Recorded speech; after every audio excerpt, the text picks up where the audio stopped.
Ooh, wow. Wow, wow, wow, wow, wow.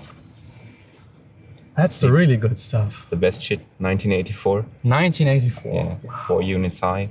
Wow. Brutal sounds. Wow, wow, Perfect wow. vintage gear. Wow. Oh Something my God. tailored for your taste. I've never thought I will see something like this. So pure. Wow. Pristine condition. Wow, wow, wow. We've searched for a long time. Wow, wow, wow. Amazing.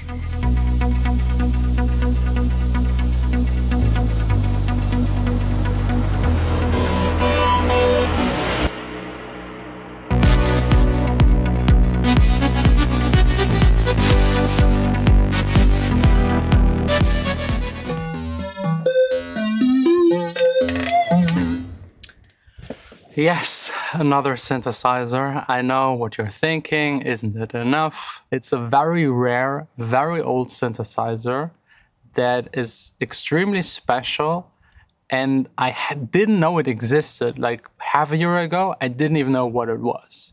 And it's very interesting. So if you don't know, you should definitely stay tuned because it's mind-blowing. So this right here is the Roland MKS80 plus the programmer for it, MPG80. This one down here is a fully fledged synthesizer. I know it doesn't look like it. It looks like the rack version of an M1, but it is a full synthesizer where you can tweak any kind of setting. It's a little annoying to go through the menu.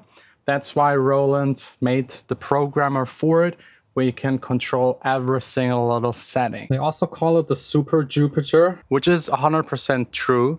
It is very, very close to the Jupiter 8. So we got here on the front a fine tuner and also an auto tune function, volume, some MIDI settings, some memory settings, the editing kind of part where you go into the settings. You can have it in omni, poly, and mono. You got your banks, numbers, you can switch to any kind of preset. So for example, 33, just those two, 55, these, 35 right here.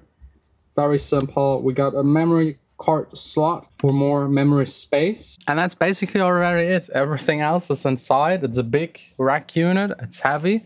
There's a lot in there because this is a polyphonic 2-oscillator, 8 voices synthesizer where you can do splits on your keyboard and a bunch more. And then the programmer got all of your settings. The mix between oscillator 1 and 2, you got your LFO, pulse width modulation, you got your VCO 1 and 2, they can be synced in both directions. You got your envelope 2 and 1, dynamics, VCA, your filter section, and down here, balance between your split, for example. You can choose the octave range, have detune in your unison. You can set your pitch bender, aftertouch, and program channel if you have multiple of these or these. And for me personally, having this right here in the studio is a big moment because the MKS80 is almost identical to a Jupiter 8. And Jupiter 8s, they sell right now in 2021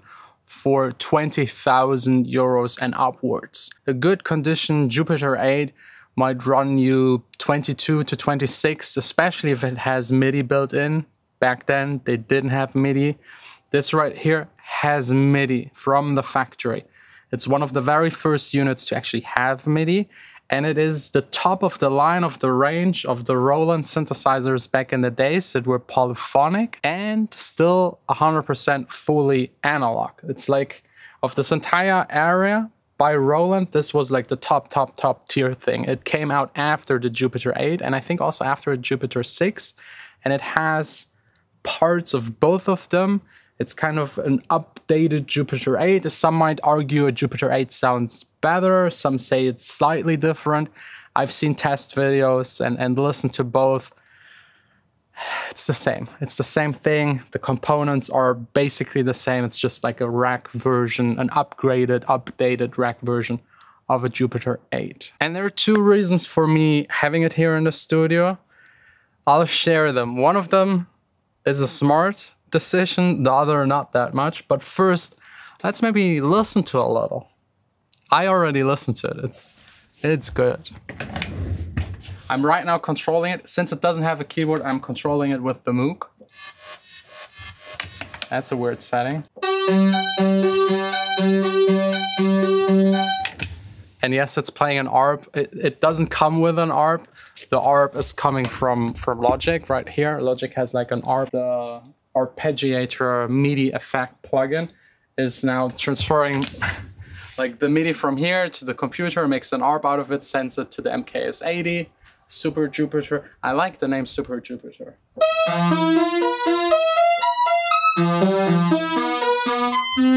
But yeah, let's demo it really quick.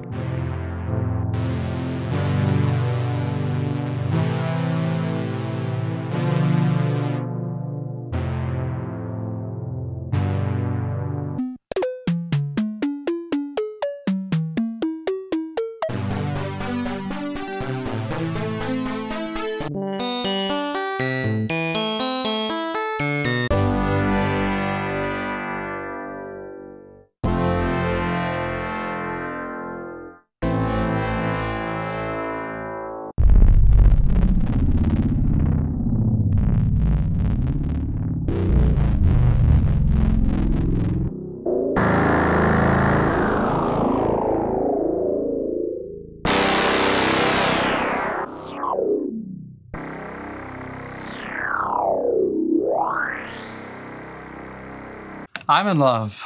I'm absolutely in love. Sounds amazing. It's as close as possible to Jupiter 8, maybe even better, depending on your view, for a lot less money. I would even argue this machine with the controller is the cheapest synthesizer you can buy right now that will increase in value a lot. I don't know why. A lot of people don't know about it. But if you want a Jupiter 8 sound without spending that much, get this one. It's still expensive, don't get me wrong. It's still very rare. It took Andy half a year to get this one in good conditions, everything working. He had to pass borders, bribe people, and use a little force to get it. But it's now here. The two reasons why I got it. First of all, as you know, I'm doing sample packs. By the way, if you're interested, I'll link it down below, the last one. I try to make them as good as I can, and I want to offer the people that buy these sample packs something that is a little extra, and a Jupiter 8 is something that a lot of people can't afford, can't get their hands on, and sampling the real deal for you to use, or playing some melodies and chords and stuff for other people to use with automation, saturation, all the good stuff. That's definitely what I want to do also on top for the next one. That's why it's here. So again, if you're interested, it's linked down below. It's just 10 bucks right now, plus all of the old sample packs. So we're talking 4 or 5 gigabytes worth of samples.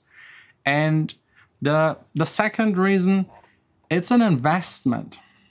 I'm 100% certain this will go up in price like crazy. I know the Jupiter 8 was like 5-6 years ago around 10-12K. It's now 10K up. That's better than getting Bitcoins. Because like while you have it, you can at least work with it, make music, enjoy it, hear the sound, appreciate something actually that old, still working fully and having that nostalgia kind of sound. Jupiter 8, I don't have to describe it. You all know how it sounds. Amazing leads, pads, basses, ARPs, everything. And I'll spend now the rest of the day working with it on actual music, not just demoing it, because there's a song I'm working on. As you know, Watch Me Burn is finished, will be released on the label of Lost Frequencies. Save the Day was yesterday finished. It just needs mastering. And there is a third track that will also be released with Lost Frequencies. It doesn't have a name yet. It's an instrumental, and it could use some Super Jupiter magic on top. So, music production time.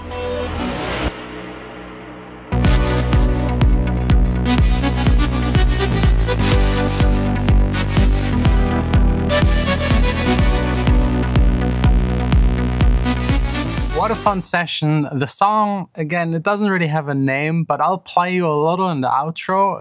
If you want to suggest a name, feel free to do so in the comments. It's just an instrumental. It's like deep, dark, deep house, techno, with like some ARPs that go up, and I love it. It has really a lot of drive. And I replaced a couple of the tracks with the Super Jupiter and also played some new ins with it. It's fun. It's fun. It sounds good. It's just expensive.